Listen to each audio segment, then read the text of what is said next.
Konstitusional, DPD adalah pengawas terhadap pelaksanaan undang-undang, khususnya berkaitan dengan undang-undang yang berkaitan dengan daerah. Sehingga kalau pimpinan yang meminta restu, dia telah menurunkan bobot pelaksanaan pengawasan terhadap undang-undang.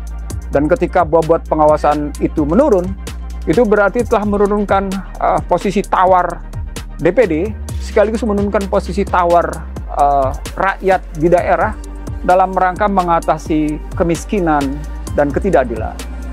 Dan kita tahu bahwa dalam rentang waktu 2019-2024, DPD minimal telah menemukan dua hal: suasana rakyat di daerah yang menghadapi ketidakadilan dan kemiskinan struktural. Dan saat yang sama, setelah itu, Prabowo Subianto sebagai presiden terpilih menyatakan ingin mati dalam kebenaran dan ingin mati dalam membela rakyat serta rakyat miskin, orang miskin. Jadi kalau DPD pimpinannya meminta restu, maka adalah mustahil satu kondisi lembaga yang meminta restu padahal kondisi sebenarnya dia dalam setara. Itu yang pertama.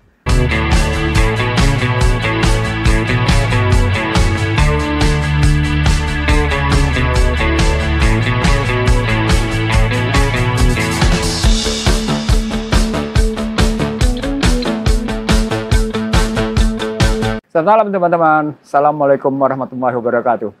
Ini menjelang tidur saya dapat kiriman menarik nih. Dalam situasi bagaimana 1 Oktober nanti terjadi saling silang dan satu paket yang akan masuk ke dalam ajang pemilihan, Yoris Rawayai, lalu berikutnya Sultan Najamuddin, Ratu Hemas, dan Tamsir Rinrung menjumpai Presiden terpilih Prabowo Subianto.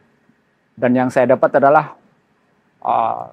berita di mana paket ini mendapat restu dari Presiden terpilih Prabowo Subianto. Saya kira kalau satu paket pimpinan lembaga tinggi negara mendapat restu, dia telah menurunkan bobot keberadaan DPD sendiri. Dalam konstitusi baru, konstitusi Undang-Undang Dasar yang baru, antara DPD dengan Presiden adalah setara. Apalagi secara konstitusional, DPD adalah pengawas terhadap pelaksanaan undang-undang, khususnya berkaitan dengan undang-undang yang berkaitan dengan daerah. Sehingga kalau pimpinan yang meminta restu, dia telah menurunkan bobot pelaksanaan pengawasan terhadap undang-undang. Dan ketika bobot pengawasan itu menurun, itu berarti telah menurunkan posisi tawar DPD, sekaligus menurunkan posisi tawar rakyat di daerah dalam rangka mengatasi kemiskinan dan ketidakadilan. Dan kita tahu bahwa dalam rentang waktu 2019-2024, DPD minimal telah menemukan dua hal: suasana rakyat di daerah yang menghadapi ketidakadilan dan kemiskinan struktural. Dan saat yang sama, setelah itu, Prabowo Subianto sebagai presiden terpilih menyatakan ingin mati dalam kebenaran dan ingin mati dalam membela rakyat serta rakyat miskin, orang miskin.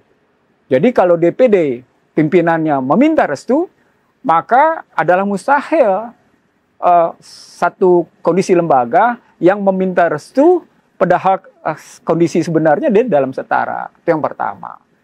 Jadi meminta restu adalah sesuatu yang menurunkan posisi secara konstitusional, juga menurunkan posisi secara psikologi politik, dan juga menurunkan posisi bagaimana daya tawar DPD sebagai lembaga pengawas terhadap pelaksanaan undang-undang. Sementara yang diawasi adalah Presiden terpilih dalam hal ini Prabowo Subianto untuk 2024-2029. Hal yang kedua dari beredarnya isu bahwa paket ini mendapat restu, ini bertentangan dengan karakter Prabowo Subianto. Sekira ini isu yang dimanipulasi secara psikologi politik, isu yang kemudian dikemas demikian rupa seolah-olah model mencari restu dari pihak yang terpilih atau pihak atasan menjadi bagian dari kultur politik yang tidak sehat di negeri ini. Kalau memang kita kembali ke dalam mekanisme hubungan antar lembaga, maka satu lembaga yang dalam posisi melakukan pengawasan, dia tidak perlu lagi kembali dalam psikologi politik untuk mendapatkan posisinya di underbow, di bawah. Dia harus dalam posisi betul-betul punya kesetaraan. Makna pengawasan adalah makna di mana seseorang, satu lembaga, berdiri setara dengan yang diawasi. Dan itu tidak cocok dengan Prabowo Subianto yang ingin berdiri di atas kebenaran, yang ingin mati dalam kebenaran, yang ingin mati dalam membela rakyat dan orang miskin. Dalam bahasa yang lain, psikologi politiknya tidak proporsional.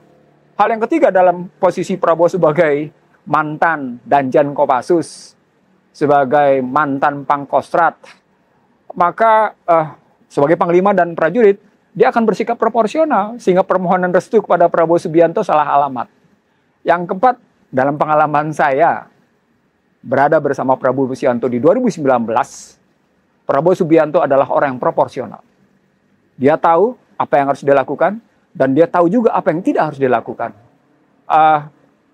Trik-trik politiknya memang terkadang membingungkan bagi banyak kalangan, seperti kasus 2019-2024. Tapi ujungnya seperti terlihat sekarang. Bagaimana kasus perubahan undang-undang yang banyak dia berikan petunjuk kepada anak buahnya.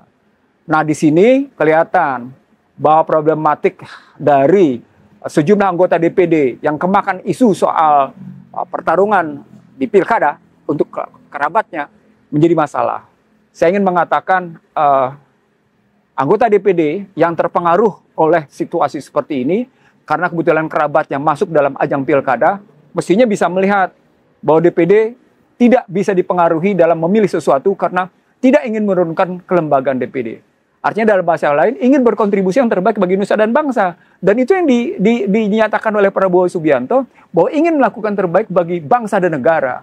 Kalau dia ingin melakukan yang terbaik bagi bangsa dan negara, disebabkan oleh beberapa hal yang terjadi beberapa tahun ini, maka sesungguhnya mari kita bertindak secara proporsional, mari kita bertindak dalam posisi kita yang sesuai dengan konstitusional, mari juga bertindak dalam posisi tidak merendahkan psikologi politik. Dalam bahasa yang lain, jangan menurunkan posisi daya tawar dalam memainkan peranan di dalam kancah tegaknya konstitusi. Saya kira itu yang menarik, bahwa sesungguhnya kita harus bisa berbuat secara konstitusional dan tidak menurunkan bobot konstitusional dengan cara meminta restu ke pihak-pihak tertentu hanya dalam rangka memburu jabatan.